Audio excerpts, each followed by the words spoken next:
চট্টগ্রাম বন্দরে সড়ক দুর্ঘটনা প্রতিরোধ, যানজট নিরসন ও শৃঙ্খলা ফেরাতে সড়ক দখল করে অবৈধ দোকানপাট উচ্ছেদ ও অবৈধ যানবাহনের বিরুদ্ধে ধারাবাহিক বিশেষ অভিযান পরিচালনা করছে বন্দর ট্রাফিক পুলিশ। বুধবার 28 মে সকালে নগরীর পতেঙ্গা ও স্টিল মিল এলাকায় সড়কে প্রতিবন্ধকতা সৃষ্টি করে এবং ফুটপাত দখল করে গড়ে ওঠা হকার ও দোকানপাট সরিয়ে সড়কে চলাচলের অনুপযোগী এবং অবৈধ অটোরিকশা এইচ পাওয়ার ত্রুটিপূর্ণ যানবাহন আটক করে ডাম্পিং করা হয়।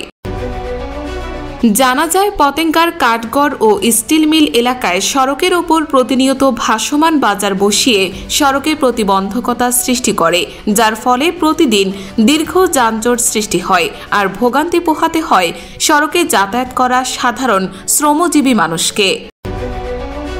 অবশেষে সাধারণ মানুষের ভোগান্তি কমাতে সড়কের উপর এ সকল ভাসমান দোকান ও হকার সরিয়ে দিতে সকাল থেকে মাঠে নামে বন্দর ট্রাফিক পুলিশ।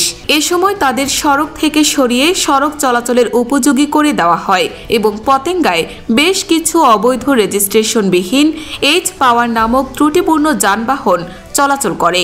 এ সময় এই অবৈধ গাড়িকে মামলা ও জব্দ করা হয়। সড়কে নানা দুর্ঘটনা প্রতিরোধ ও সার্বিক শৃঙ্খলা ফেরাতে ট্রাফিক বন্দর বিভাগের পক্ষ থেকে সিএমপির উপ পুলিশ কমিশনার কবির আহমেদের নির্দেশে এমন অভিযান পরিচালনা করা হয় বলে জানা যায়।